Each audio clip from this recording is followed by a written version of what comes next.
تو سفر میں راہ ہے تو میری منزل کی قسط نمبر ہے 104۔ کچھ دیر ریسٹ کرنے کے بعد علیہ اپنے کمرے سے باہر آئی تھی۔ عباس شاہ کسی ضروری کام سے باہر کیا ہوا تھا۔ علی صبح والے ڈریس میں ملبوس بلیک کی شال کو اپنے نازک سراپے کے گرد لپیٹے پرجوش نظروں سے اس حویلی کا جائزہ لے رہی تھی۔ اس کی گرے آنکھوں میں گویا ستارے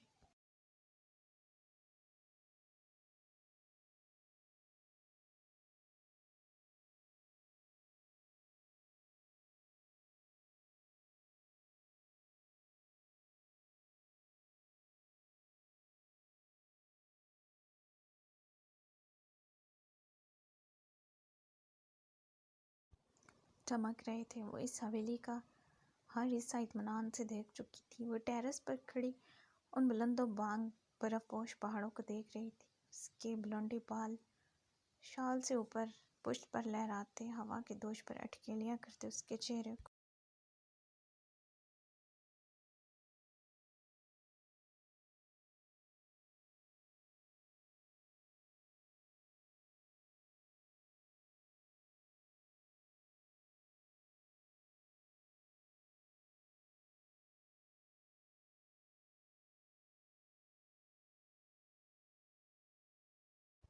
چھو رہے تھے۔ اس قدر شدید ٹھنڈ میں بھی وہ پرسکون کھڑی تھی۔ ٹھنڈ سے اس کے گال ناک سرخ پڑ چکے تھے۔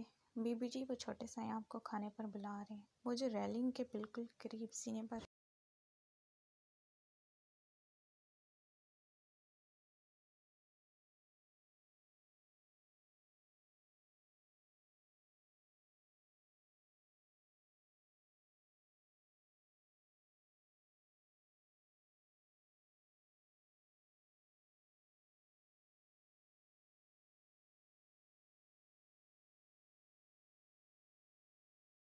بازو باندھے کھڑی تھی کہ ملازمہ کی آواز پر اس کی محویت ٹوٹی۔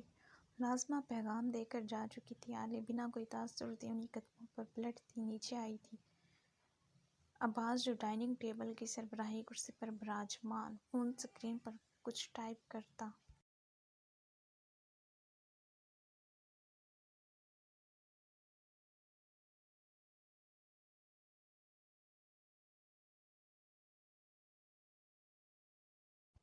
اس کا انتظار کر رہا تھا، عباس کو دیکھ کر اس کے قدم ٹھہرے تھے۔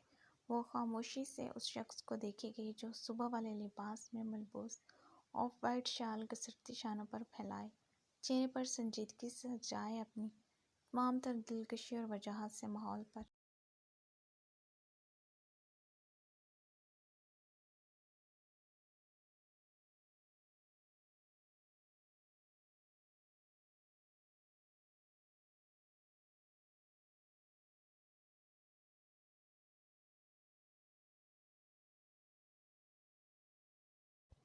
چھایا کسی ریاست کا شہزادہ معلوم ہو رہا تھا۔ یہاں آ کر علی کے مزاج میں بہت تبدیلی آئی تھی، اور پہلی تبدیلی یہ تھی کہ اس شخص کے ساتھ اس کا رویہ خود بخود بہتر ہونے لگا تھا۔ اس کے مزاج کی تلخی سر منہ لپیٹے کہیں دور جا سوئی تھی۔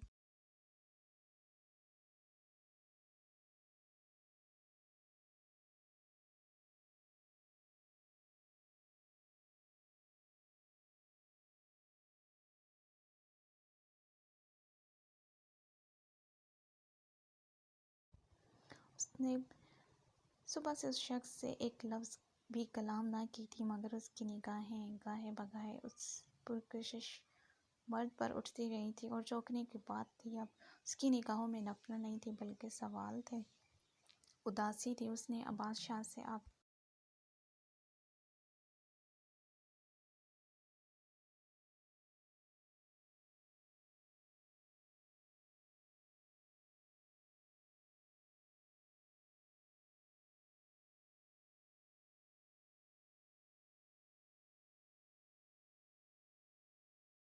یہاں آنے کا مطلب نہیں پوچھا تھا، وہ بس خاموش تھی۔ وہ جانتی تھی یہ شخص بہت جلد اس کی تمام الجھنیں سلجھانے والا تھا۔ علی ہنوز ہاتھ اپنے دائیں بائیں بازو پر باندھے اس کو دیکھے گئی، اپنے چہرے پر نگاہوں کی تپش محسوس کرتے۔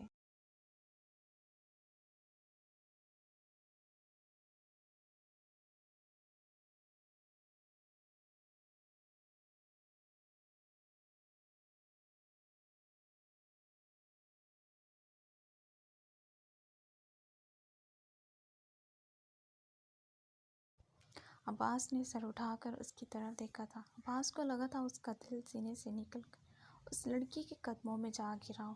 اس کی آنکھوں کا ورفتگی خود پر محسوس کرتے عباس شاہ کا دل زوروں سے دھڑک اٹھا تھا۔ وہ حسین ترین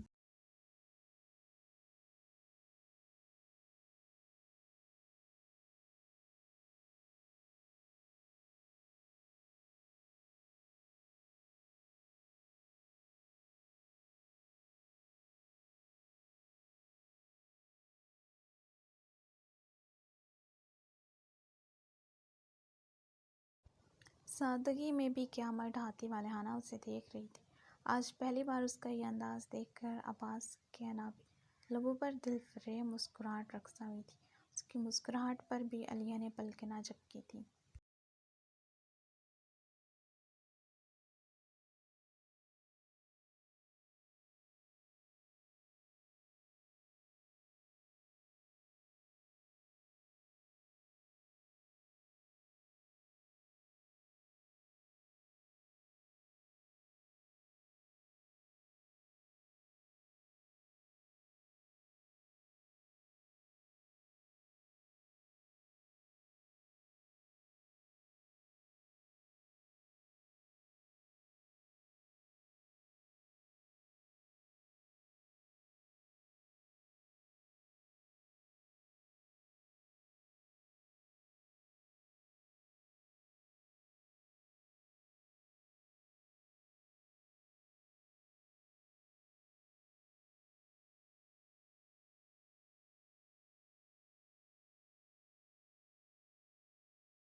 طبیعت خراب دیکھ کر وہ تڑپ کر اس کے قریب آیا تھا۔ وہ اس کے ساتھ بیٹھتا اسے باہوں کے اظہار میں بھر گیا تھا، جبکہ زنوبیہ خان قلق زدہ سی علی کی یہ حالت دیکھ رہی تھی۔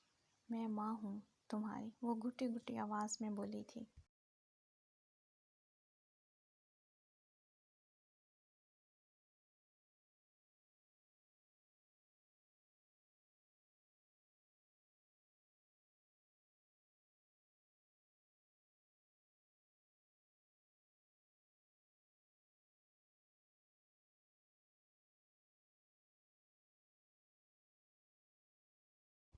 علی نے آنسو بھری نظروں سے اسے دیکھ کر عباس کی طرف دیکھا تھا۔ وکیل، تم نے سنا؟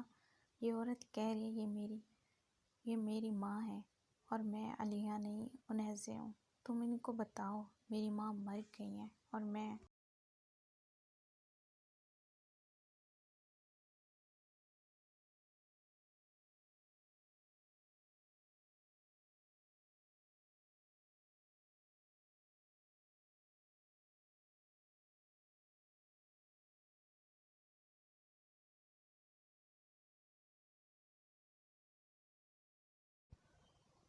علیہ ہوں، رحیمہ بی بی کی پوتی ہوں۔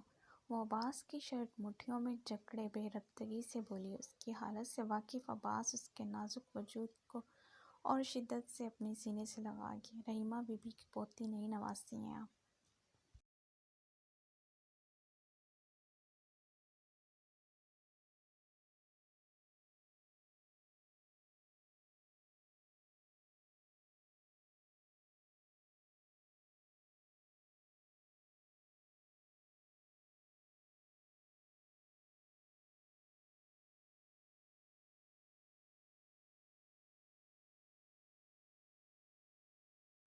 آنی جان ٹھیک کہہ رہی ہیں، آپ پہلے انہیں سے ہی تھی۔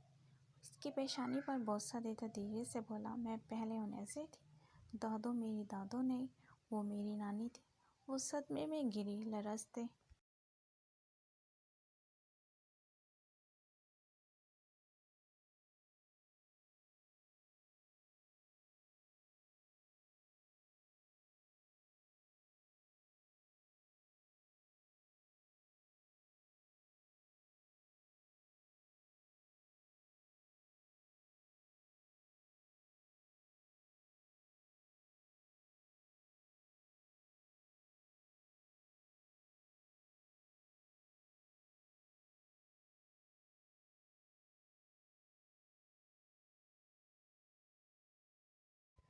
لبوں سے سرگوشی نما بولی۔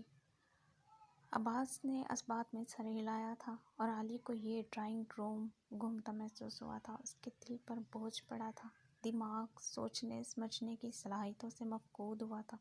یکدم سے وہ عباس شاہ کی پناہوں میں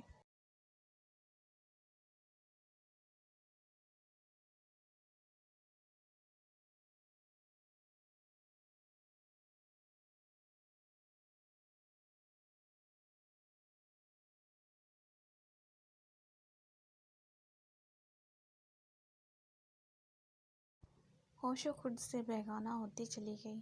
انیسے زنوبیہ خان تڑپ اٹھی تھی۔ ابھی تو وہ ساری سچائی سے واقف نہ ہوئی تھی اور بے ہوش ہو چکی تھی، تو آگے اس کی کیا حالت ہونی تھی؟ عباس نے لب بھینچے سرخ نگاہوں سے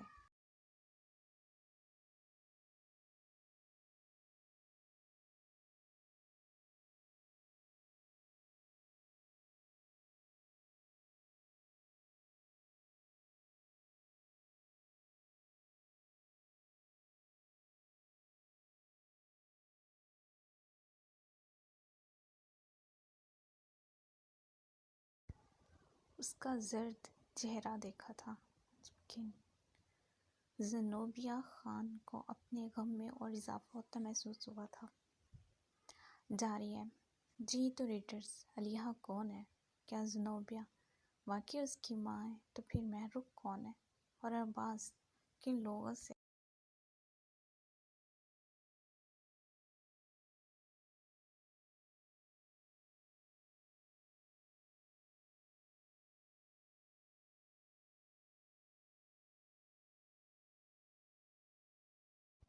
علیہ کو بچا رہا ہے؟ ایسی کون سی سچائی ہے علیہ شاہ کے ہوش میں آنے کا انتظار کر رہی ہے۔ کیا بادشاہ علیہ کو کھو دے گا؟